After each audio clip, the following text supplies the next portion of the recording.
잠언의 말씀은 우리에게 여러 가지 참 필요한 교훈들을 줍니다. 오늘 말씀은 노하기를 더디하는 자는 크게 명철하여도 마음이 조급한 자는 어리석음을 나타내느니라. 이 본문을 가지고 생각을 하고 또 우리의 마음을 돌이켜 보기를 원합니다. 노하기를 더디하는 사람. 우리가 마음에 분노하고 화나는 그러한 일들은 우리가 살면서 또 자주 겪을 수 있는 것입니다. 마음속에 화가 나는 그러한 상황들, 우리가 사람이나 어떤 잘 풀리지 않는 그런 것들을 경험하다 보면 마음에 화가 치밀 때가 있죠.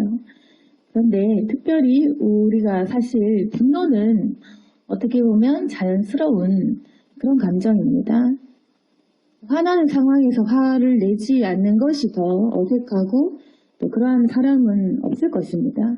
우리 감정이 있기 때문에 분노와 슬픔, 기쁨과 즐거움 이런 것이 다 있습니다. 그런데 문제는 뭐냐면 분노는 저도 당연히 있고 우리 모두가 다 가지고 있는데 마음에 분노를 품고 있는 사람이 있습니다. 또 뭐냐면 분노하는 상황에서 분을 내는 것은 자연스럽고 화나는 상황에서 화를 내지 않는 것이 오히려 더 좀 이상한 거겠지만 마음의 분노를 품고 있어서 분노하지 않을 때에 분노하는 사람이 있다는 것입니다. 그게 마음의 병입니다. 그래서 마음에 분노를 품고 있는 사람, 그리고 마음에 미움을 품고 있는 사람, 이 사람은 뭐냐면 쉽게 얘기하면 마귀가 우리 마음을 주장하고 있는 것입니다. 우리 마음에 우울증이 있고 화병이 있고 우리 마음에 참을 수 없는 그 분노가 있다면 그것이 바로 마귀가 주는 그런 악한 마음, 그리고 우리의 마음이 병들었다는 증거이고 우리 마음에 쓴뿌리라는 것입니다. 그러면 이 마음에 분노와 미움이 들어앉아 있는 그런 사람은 분노하지 않아도 되는데 참을 수 있는데 분노를 하고 또 이 분노를 잘 절제하거나 내 감정을 컨트롤할 수 없고 그래서 앞뒤를 생각하지 않고 내뱉고 즉흥적으로 행동하고 후회할 만한 행동을 하게 된다는 것입니다. 이게 우리가 굉장히 조심하고 우리가 해결해야 될 문제입니다. 그래서 만약에 내 마음에 분노 안 해도 될 일을 내가 왜 분노하지? 그리고 내가 왜 자주 분노하지? 왜 자꾸 화가 나지? 그러면 상대방이 잘못한 것이 아니라 내 마음이 병들어 있는 것입니다. 정신적인 병이 있는 것입니다.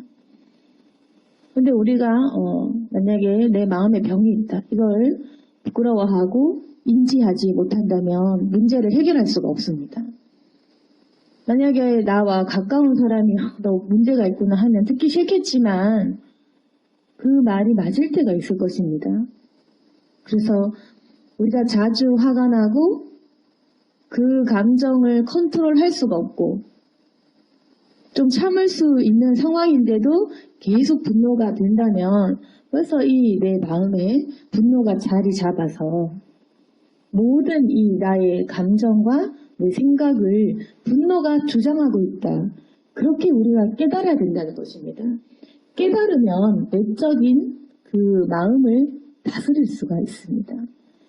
여러분, 무엇이 나를 주장하고 있는지, 무엇이 나를 휘어잡고 있는지를 파악하지 못하면 사탄이 나를 휘둘리고 있다는 걸 인지하지 못하면 계속 휘둘려서 분노하고 화내고 짜증내고 이렇다는 것입니다. 근데 만약에 휘둘리는 그 상대 마귀라는 것을 인지하고 또는 내 정신적인 문제이거니라고 인지를 하면 그때부터 우리가 그것을 컨트롤하고 절제하고 내어 쫓을 수 있다는 것입니다. 우리 영적인 관점에서 이건 마귀가 주는구나. 기도하면서 내어 쫓으면 잠잠해집니다. 그래서 기도를 하는 사람들은 그 기도의 맛이 있는 겁니다. 기도를 하면 마음이 평안하고 오늘 하루 승리하는구나. 그것을 깨닫는 사람은 기도하게 됩니다. 아니면 우리가 뭔가 이 정신적인 관점에서 내 마음에 병이 있구나, 내가 좀 이 화병이 있구나, 이런 생각을 한다면 우리가 그 문제가 나에게 있구나라는 것을 알게 되기 때문에 상대방을 공격하고 미워하고 내가 화를 내다가도 내가 왜 이러지? 라고 한번 나 자신을 돌이켜봅니다. 그러면 내가 또다시 흥분하고 무언가에 휘둘려 있구나라는 것을 깨달으면 정신이 든다는 겁니다. 미치는 것이 무엇입니까? 미치는 것은 정신이 그냥 확 빠지는 겁니다. 정신이 없어지는 거, 정신이 나가는 거, 그게 바로 미치는 겁니다, 여러분. 분노에 미치고 화에 미치고 우리가 복수심에 미치고 시기 질투에 미쳐버리는 거. 그러면 우리가 정신줄을 못 잡겠죠. 그럼 우리가 화를 감당할 수가 없고 이 내 안에 분노를 다스리지 못해서 결국 누군가에는 그 화를 표출하게 됩니다. 상대방을 해치든지 아니면 상대방에게 표출할 사람이 없으면 바로 나 자신을 해치겠죠. 이런 사람은 죽고 싶은 생각을 계속하게 된다는 겁니다. 이 분노를 마음에 쌓아두고 있으면 결국에는 상대방이든 나 자신을 병들게 합니다. 그래서 이 분노의 원인이 무엇인지 우리가 알아야 됩니다. 그래서 우리가 정신적인 이 문제를 해결해야 됩니다. 우리는 믿는 사람이기 때문에 기도가 제일 효과적이겠죠. 세상 사람들도 상담을 받고 치료를 받고 그렇게 고치는 것이겠지만 우리는 더 완전한 방법이 있습니다. 영적인 해결입니다. 우리 인간적인 방법도 어느 정도 도움이 되는데 영적인 회복은 진짜 치료가 되는 방법입니다. 그게 바로 마귀를 내쫓고 주님이 주시는 평안과 온유함과 주님이 주시는 그 평안을 받는 것. 좀 쉽게 얘기하면 성령 받는 것. 성령이 다 있다고 하지만 그 성령의 채우심을 좀 더 누린다면 우리가 이렇게 자기 자신의 분노를 잠재울 수 있습니다. 그 이유는 너무 당연하지만 예수 그리스도께서 이미 사탄을 이기신 분이시기 때문에 우리 마음에 그분이 주시는 그 마음이 가득할 때 우리 마음의 분노와 마귀는 스스로 떠나갈 수밖에 없습니다. 빛 가운데 거하면 어둠이 당연하게 사라집니다. 그래서 우리가 기도를 통해서 성령의 충만함을 통해서 우리의 마음의 분노와 화와 스트레스를 다스릴 줄 알아야 된다는 것입니다. 결국 어떻냐면 성령을 체험하고 성령을 충만히 누리고 받는 사람, 그리고 내 마음을 절제하는 사람, 그리고 지혜로운 사람, 이 사람이 다 똑같습니다. 그럴 수밖에 없는 거. 성령을 받으면 분노를 참고 내 안에 스스로 이 마음을 컨트롤하고 또 지혜를 얻게 되고 그리고 노하기를 더디하는 사람. 분노가 되지만 참고 일단 한번 이성적으로 생각해보고 나에게 문제가 없나 다시 한번 이렇게 생각을 하는 그런 사람은 결국에는 일을 그르치지 않겠죠. 후회할 만한 행동을 적게 하겠죠. 그리고 분노를 좀 참으면 내 잘못이 진정되고 나면 보이니까 실수가 적으니까 결국 노하기를 더디하는 자는 크게 명철한 사람이다. 한번 참아보라는 것입니다. 그리고 그 참는 방법은 그냥 그저 억누른다는 말이 아니라 그 분노의 주체를 파악하고 그것을 내어 쫓으라는 말입니다. 원인을 찾아내고 해결을 하라는 말입니다. 그런데 마음이 조급한 사람, 말을 빨리 해야 되고 그리고 또 빨리 그 분노를 표출해야 되고 내 마음의 분노와 이 시기심을 드러내지 않고는 못 참는 사람, 그런 사람은 어리석음을 나타내느니라. 굉장히 자기의 어리석음을 스스로 나타내는 것입니다. 그래서 이제 지혜가 있는 성령의 충만을 누리는 사람은 잘 참고 온화하고 그렇지만 기도하지 못하고 계속 죄만 쌓고 또 기도의 방향을 아예 잃어버리고 하나님을 이제 떠나고 마음이 그저 조급한 이런 사람은 어리석음을 나타낸다. 여기서 이 나타나는이라라고 번역된 그 티우와 데아으라는 이 단어의 뜻은 알려지다 이 말입니다. 그래서 어떤 뜻이냐면 그 본질까지 속속들이 나타낸다, 알려지다. 그래서 미련한 자가 깊이 감추어 두어야 할 속에 있는 것까지 완전히 이제 노출시키는 것. 타인으로 하여금 속속들이 알게 하는 것, 그 뜻입니다. 그래서 어리석은 사람들은 조급함을 통해서 자신의 분노를 표출하고 말의 앞뒤가 안 맞는 말을 하고 조급하다 보면 우리가 논리적이지 못한 비논리적인 말을 하고 흥분을 하겠죠. 그럼 결국에는 그 사람이 굉장히 어리석다는 것을 스스로 까발리게 된다는 것입니다.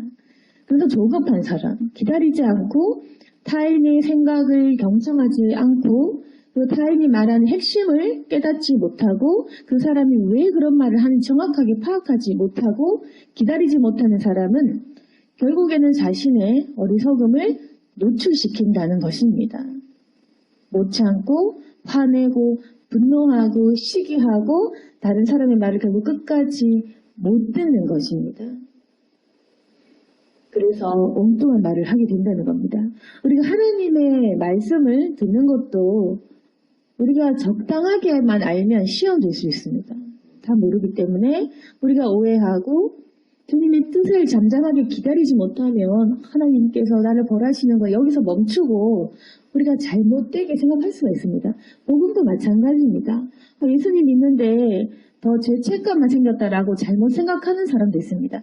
그건 뭐냐면 잠잠하게 하나님의 구원의 때와 축복의 때와 결국 무엇을 주시는지를 기다리지 못해서 당장 이 현실 때문에 화내고 조급하게 하나님을 원망하고 입술에 죄를 지으면 이 사람은 결국 내 속에 있는 굉장히 약한 믿음을 까발리는 거예요.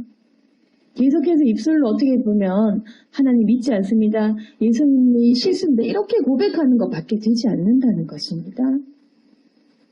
그래서 지혜로운 사람은 예수님의 음성을 기다리고 주님의 뜻을 잠잠히 기다리고 결국 하나님께서 나에게 무엇을 원하시는지 그것을 깨닫기 위해서 참습니다.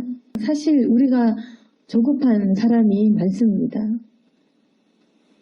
잘 참지 못하고 기다리기가 힘들고 저도 마찬가지이지만 기다리는 것이 가장 힘이 들고 그렇습니다.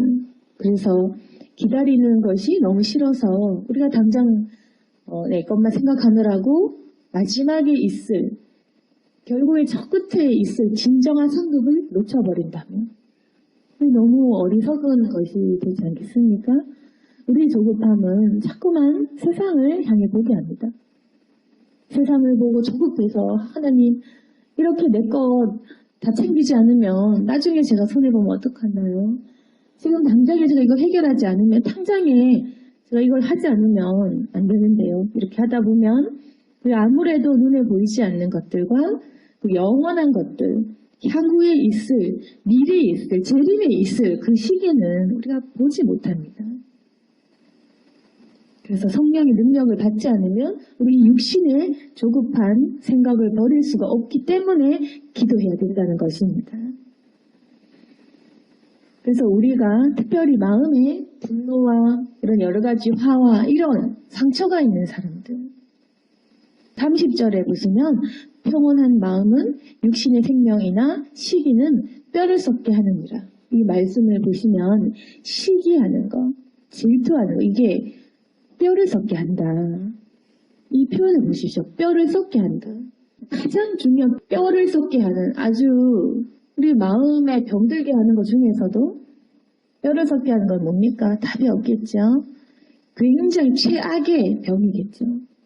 그냥 우리가 손 하나 다치는 거, 살갗 조금 찢어지는 거는 시간이 지나면 좀 아물고 하겠지만 부러지는 것도 낫겠지만 썩는다라는 것은 정말 사망한다는 겁니다. 진짜 사망의 길로 가고 있다는 겁니다. 잠언의 말씀은 시기는 뼈를 썩게 한다. 과연 우리가 시기하는 사람이 정해져 있겠습니까? 우리 인간은 굉장히 자연스럽게 모두가 다 서로 시기합니다. 발견하고 발견 안 하고의 차이겠지만 우리 이 사람은 누구나 시기가 다 있습니다.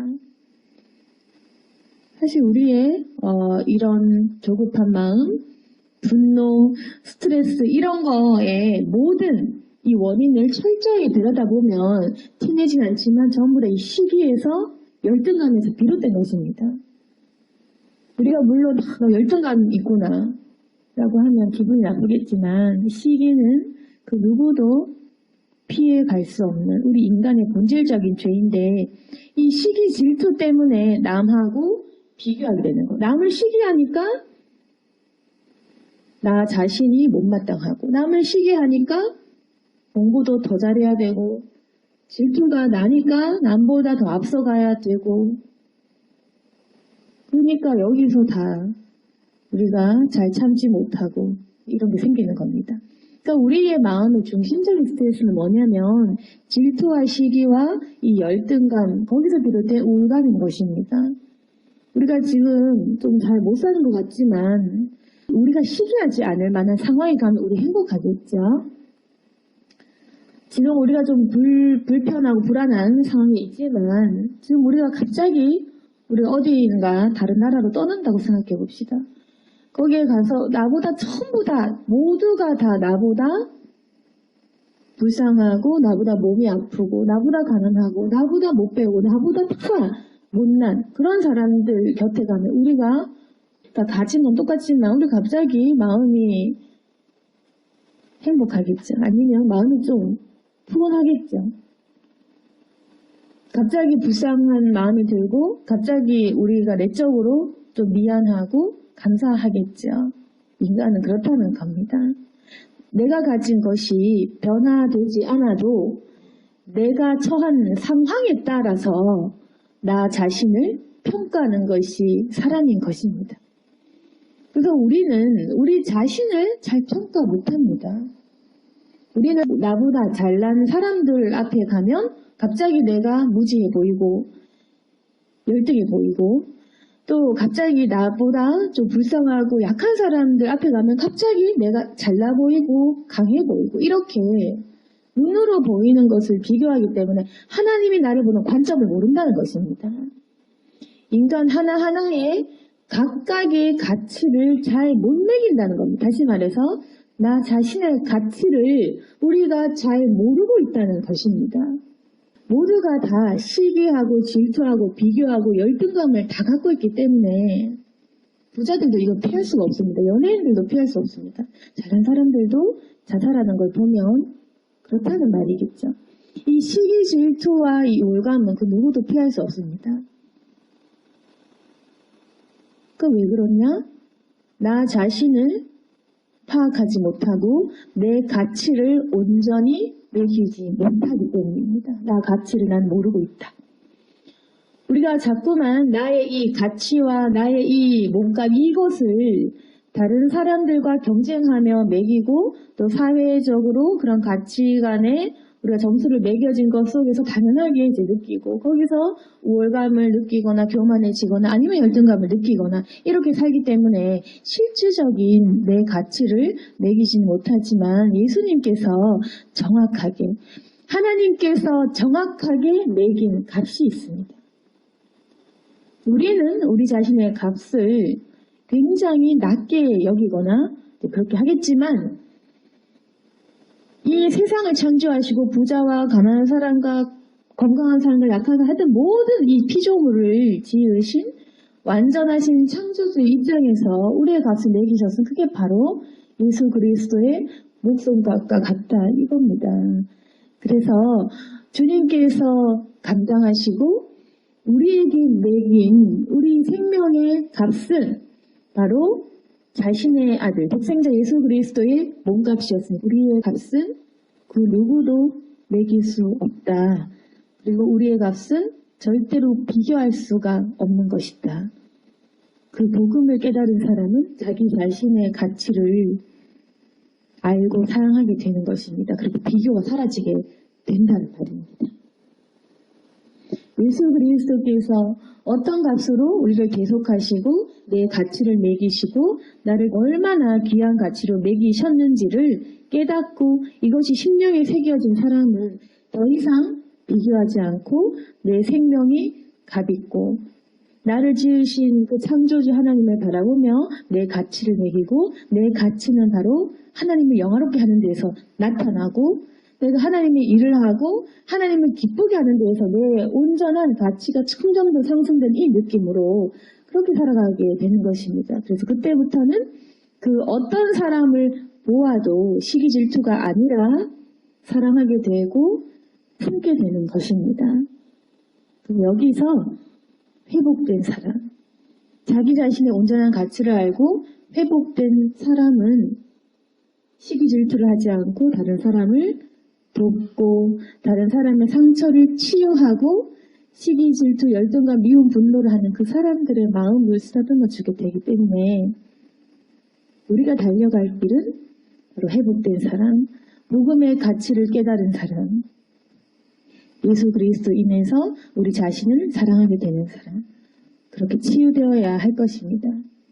31절에 가난한 사람을 학대하는 자는 그를 지으신 이를 멸시하는 자다. 맞습니다.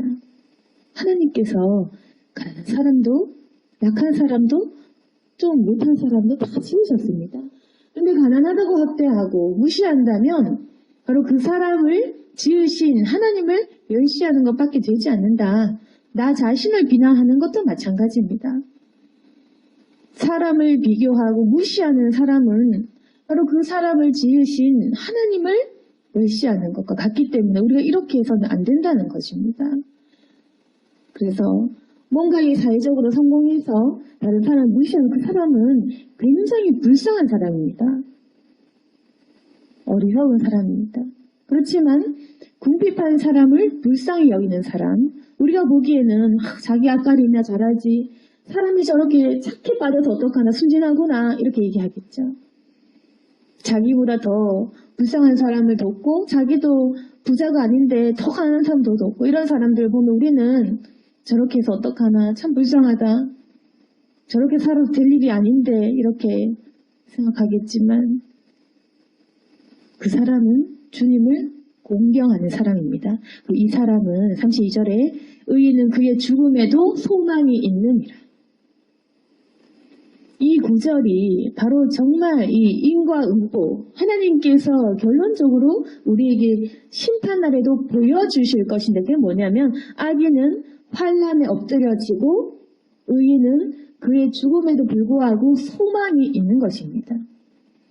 그래서 약한 사람을 불쌍히 여기고 주님을 공경하는 사람, 이런 사람은 심지어 죽음의 날에도, 죽음에도 소망이 있고 죽음 이후에도 이 사람은 복이 있는 것입니다. 그렇지만 악한 사람은 지금 당장 잘 돼 보이는 사람도 있을지 모르지만 악한 사람은 조그만 환난에 엎드려질 수밖에 없습니다.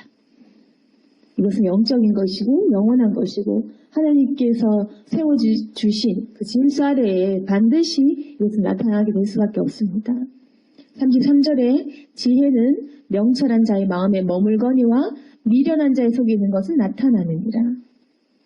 명철한 사람은 지혜가 있어도 그걸 표출하지 않고 자기 똑똑한 걸 드러내지 않고 마음에 머물고 있습니다. 이건 자기 겁니다. 이건 똑똑하기 때문에 굳이 말할 필요가 없습니다. 근데 진짜 똑똑한 사람은 똑똑한 체를 하지 않습니다. 왜냐하면 똑똑하니까. 다 아니까. 굳이 표현하고 굳이 남 앞에서 잘난 척할 필요가 없습니다. 왜냐하면 정말 똑똑하기 때문에, 알기 때문에 참고 기다려주고 상대방이 또 다른 생각을 가지고 있는지 듣고 경청합니다. 겸손할 수밖에 없습니다. 진짜 똑똑한 사람은 겸손할 수밖에 없다. 근데 미련한 자의 속에 있는 거, 이 사람은 절대로 참지 못하고 나타냅니다. 왜냐하면 이게 자기가 어느 정도로 무식한지 모르기 때문에, 자기가 알고 있는 것이 다라고 생각하기 때문에 말을 많이 하는 겁니다. 미련한 자의 속에 있는 것은 나타나고 드러내고 결국 밝혀지고 자기가 제일 잘난 척하다가 결국에는 그것밖에 모른다는 걸 계속 티를 내고, 명철한 사람은 너무 똑똑하기 때문에 입을 다물고 잠잠하고 겸손하고 그런 것입니다. 그래서 미련한 사람은 자기가 조금만 알아도 그걸 못 참습니다. 조급하고 어리석고 저거 아닌데 하면서 그래서 자기가 아는 게 더 유식한 거고 자기가 아는 것이 더 합리적이고 더 잘난 방법이고 그냥 떠들고 계속 얘기하고 그러다 보면 남의 의견도 수용을 잘 못합니다. 자기가 다 안다고 생각하고 얘기하기 때문에 남이 생각하는 것이 얼마나 좋은 것인지 그걸 잘 못 깨닫기 때문에 그래서 우기는 사람들이 그렇다는 것입니다. 혹여 우리의 모습은 아닌지 우리가 돌아봐야 될 겁니다. 내가 미련한데 내 속에 있는 것을 자꾸만 나타내고 내가 미련하다는 생각조차도 하지 못하고 깨닫지 못하고 우리가 우물 안에 갇혀 있으면서 그게 우물인지도 평생 모른다면 우리 너무 억울하지 않겠습니까? 우리가 더 넓은 곳으로 나아가야 됩니다. 우리가 계속해서 미련하게 산다면 자꾸 우리는 우기고 우리의 어떤 생각을 얘기하고 그리고 쓸데없는 논쟁과 변론을 하겠지만 지혜 있는 사람은 가만히 있습니다. 그리고 그 마음에 머물고 깨달음 속에서 사는 겁니다. 그러면 우리가 만약 이 지혜를 얻지 못했다면 먼저 잠잠히 기다리면서 지혜를 구하기 원합니다. 만약 생각했을 때 하나는 지혜롭다 이게 아니라 하나는 왜 이렇게 미련하지라는 생각이 든다면 잠잠하고 배우길 원합니다. 잠잠한 가운데에서 기다리고 조급해하지 말고 배우고 성경의 말씀 속에 아니면 지혜로운 사람들의 말 속에서 책을 통해 우리가 배우고 습득하고 그러면서 익히면서 내 내적인 지혜를 차곡차곡 채우면서 우리가 변화되어 가야 될 것입니다. 그러니까 우리가 지금부터 우기고 얘기하고 내가 맞다고 말씀하시는 대신 그냥 배우고 책을 읽고 성경을 보고 그렇게 하시기 바랍니다. 34절에 공의는 나라를 영화롭게 하고 죄는 백성을 욕되게 하느니라. 공의는 이 나라까지도 영화롭게 하는 죄는 백성을 욕되게 하는 그리고 35절에 슬기롭게 행하는 신하는 왕에게 은총을 입고 욕을 끼치는 신하는 그의 진노를 당한다. 슬기롭게 우리가 행하고 지혜롭게 하고 이 평안한 마음을 가지고 산다면 결국 하나님 아버지 왕 대신 예수 그리스도 그분께 은총을 입고 그러나 우리가 무식하고 조급한 마음으로 계속 죄를 짓고 시기하고 내 마음 내 뼈를 썩게 하고 주님께 욕먹을 짓을 하고 그렇게 한다면 결국에는 왕 대신 주님의 진노를 당할 수밖에 없겠죠. 우리 오늘 말씀을 통해서 우리 각자 자신을 돌아보기를 원합니다. 남을 보면서 저 사람 저렇지가 아니라 내가 이렇지. 이때에 우리가 은혜가 있고 깨달음이 있습니다. 내가 바로 그렇다. 우리가 나아가야 될 방향은 지혜고 화평이고 평안한 온유한 마음입니다. 그러나 우리의 지금 마음은 우리가 죄인이기 때문에 시기 질투도 있고 무시하거나 열등감을 느끼거나 우울하거나 여러 가지 그런 죄가 분명히 있을 것입니다. 이것은 우리의 마음을 병들게 하고 다른 사람을 상처 주게 합니다. 그리고 가만히 고치지 않고 있다가는 주님의 진노를 당할 수 있습니다. 그래서 우리가 이 지혜를 마음에 품고 이 지혜를 배우기 위해서 기도하고 또한 성령을 받기 위해서 노력해야 됩니다. 성령이 계시지만 죄 짓는 순간 우리의 마음은 마귀가 사로잡게 됩니다. 이 사로잡히는 마귀, 이 마귀는 늘 대적을 하셔야 되고 기도해서 성령의 충만함을 누려야 됩니다. 그리고 성령이 주시는 평안함과 온유한 마음을 가지고 다른 사람을 품고 치유까지 할 수 있는 사람 되고 또 우리 자신을 사랑하고 우리 자신의 가치를 온전히 주님 앞에서 발견하게 되는 저와 여러분이 되기를 소망합니다. 아멘. 기도하겠습니다. 거룩하신 하나님, 내 마음에 화평이 있게 하여 주시옵소서. 우리가 자꾸만 참고 싶지만 분노하게 되고 마음도 조급합니다. 왜 이런지는 모르겠지만 이것은 우리가 하는 것이 아니라 실상 마귀가 우리를 그렇게 하게 합니다. 갑자기 정신이 혼미하게 되고 내 마음이 이상하게 요동칠 때에 하나님 마귀의 존재를 알고 내어 쫓게 하시고 지혜를 주시고 마음을 잠잠하게 하시는 예수 그리스도를 바라보게 도와주시옵소서. 우리의 마음은 시기 질투가 가득하고 또 머리에는 미련이 가득합니다. 주여 우리를 고쳐주시옵소서. 마음에는 사랑과 온유함이 가득하게 하시고 이 머릿속에는 지혜가 가득하게 도와주옵소서. 이 지혜가 내 마음에 머물도록 하시고 주가 주시는 명철함이 우리 속에 가득 넘칠 수 있도록 도와주옵소서. 주님의 나라를 영화롭게 하기를 원하고 또 주님의 은총을 잊기를 원합니다. 이곳에 있는 저와 우리 모든 성도들 하나님의 은총을 잊고 주 안에서 거룩한 삶을 살아가게 도와주옵소서. 모두가 마음의 화평을 가지고 인생을 참으로 귀하고 아름답게 사용하게 도와주옵소서. 예수님 이름으로 기도드렸습니다.